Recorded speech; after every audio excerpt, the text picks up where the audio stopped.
क्या हर्षवर्धन जी, कई बार हमने देखा है कि लास्ट मोमेंट पे एंटी इनकम्बेंसी होती है, तमाम चीजें होती हैं, बीजेपी का काडर, बीजेपी का संगठन और उसके पास जो पूरी नेताओं की फौज और अमला है, वो लास्ट मोमेंट पे इलेक्शन को पलटने का भी मादा रखता है। और ऐसा कई स्टेट में देखा भी कि हवा उनके अगेंस्ट थी।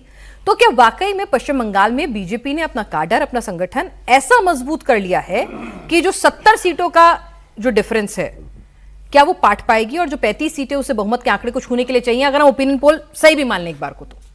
नहीं, देखिए, सबसे पहला तो ये कि ओपिनियन पोल तो जाहिर है कि जब जहां पर कोई वोट देने के बाद अपने राज्य में न रह पा रहा हो, छोड़ के जाना पड़ता हो, तो ओपिनियन पोल वहां कैसा होगा ये समझा जा सकता है। कोई भी, मैं किसी, चूंकि मनोज जी हैं, सज्जन जी हैं, ये लोग करते रहते हैं, तो इसलिए वो हो सकता है थोड़ा नाराज हो हमसे। लेकिन जिस राज्य में ये स्थिति हो कि वहाँ commissioner, DM, SP, DGP, chief secretary सबके ऊपर गंभीर आरोप हैं कि वो सीधे सीधे सत्ता से मिला हुआ है, तो वहां ओपिनियन पोल कितना मैटर करता है ये थोड़ा सोचना चाहिए। दूसरा, सबसे आसान क्या है, ममता बनर्जी जीत रही है, तो इसमें कुछ करने की जरूरत नहीं है, ये शो भी करने की जरूरत नहीं है, कोई बातचीत करने की जरूरत नहीं, ममता बनर्जी जीत रही है। हम अगर इस तरह से देखें तो भाई ममता बनर्जी के आगे क्या कोई नेता है? तो मतलब उस अंदाज में मैं कहूं तो मैं भी कह सकता हूं कि आई लव ममता बनर्जी, क्योंकि ऐसी नेता तो देश में है नहीं। लेकिन किस ममता बनर्जी से बंगाल प्रेम करता है?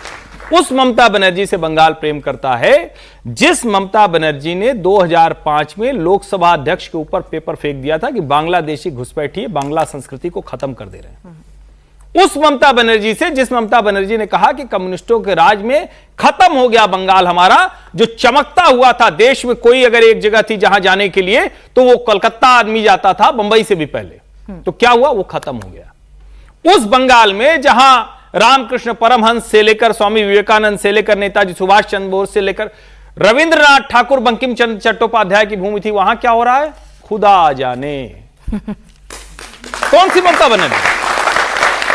और मैं इसीलिए कह रहा हूं कि इस थ्योरी से मैं नहीं सहमत होता हूं कि भारतीय जनता पार्टी अचानक कुछ ऐसा चमत्कार करेगी, अंतिम समय जीत जाएगी। ना, कोई मिरेकल नहीं करती।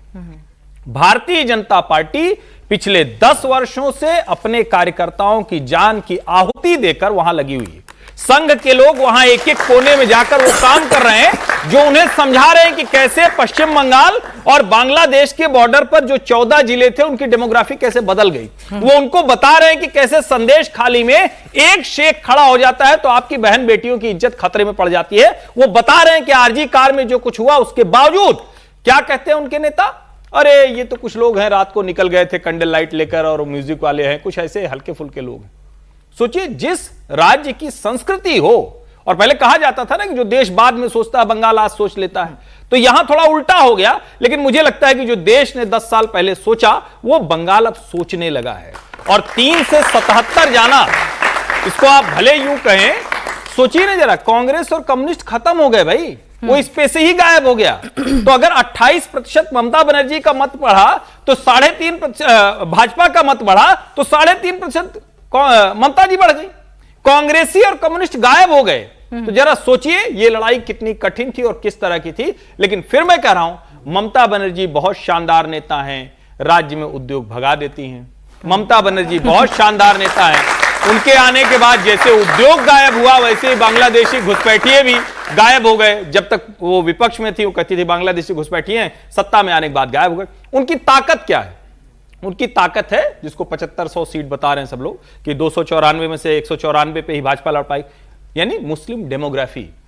तो क्या हिंदू ये समझना शुरू कर देगा? क्या हो सकता है समझ ले।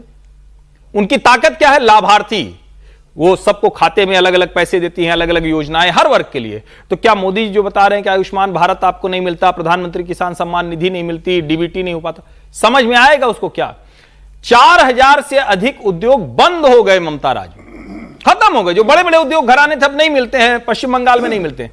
क्या उन लोगों को समझ में आएगा क्या कि हमारा ये हाल हो गया है? और सब के बाद मैं, मतलब इसको आप हिंदू मुसलमान कहें या कुछ भी कहें, जो भारतीय जनता पार्टी के राष्ट्रीय महामंत्री संगठन है BL संतोष, उन्होंने एक इंटरव्यू में कहा ना, ये सिविलाइजेशन की लड़ाई है। बंगाल के लोगों को लग रहा है हमारी संस्कृति खतरे में है, बांग्लादेश नजर आ रहा है उन्हें, इस पे चुनाव होगा।